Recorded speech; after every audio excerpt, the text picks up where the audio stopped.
France के ट्रेले नामक वैज्ञानिक ने जब हवन पर रिसर्च की तो उन्हें पता चला कि हवन में प्रयोग होने वाली आम की लकड़ी जब जलती है तो फॉर्मिक एल्डिहाइड नामक गैस उत्पन्न होती है, जो कि खतरनाक बैक्टीरिया और जीवाणुओं को मारती है तथा वातावरण को शुद्ध करती है।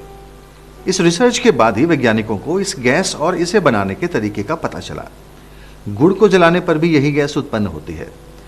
टॉटिक नामक वैज्ञानिक ने हवन पर की गई अपनी रिसर्च में ये पाया कि यदि आधे घंटे हवन में बैठा जाए अथवा हवन के धुएं से शरीर का संपर्क हो तो टाइफाइड जैसे खतरनाक रोग फैलाने वाले जीवाणु भी मर जाते हैं और शरीर शुद्ध हो जाता है। हवन की महत्ता देखते हुए राष्ट्रीय वनस्पति अनुसंधान संस्थान लखनऊ के वैज्ञानिकों ने भी इस पर एक रिसर्च की। क्या वाकई हवन से वातावरण शुद्ध होता है और जीवाणु नाश होता है अथवा नहीं?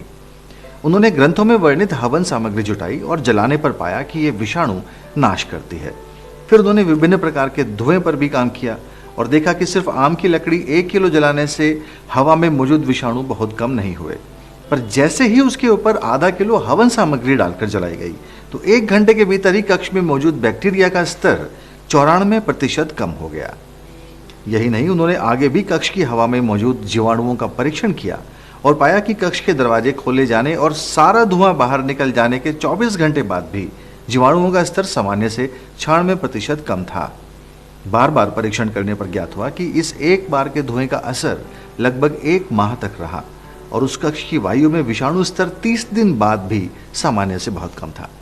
यह रिपोर्ट एथनोफार्माकोलॉजी के शोध पत्र रिसर्च जर्नल ऑफ एथनोफार्माकोलॉजी में भी दिसंबर 2007 में छप चुकी है।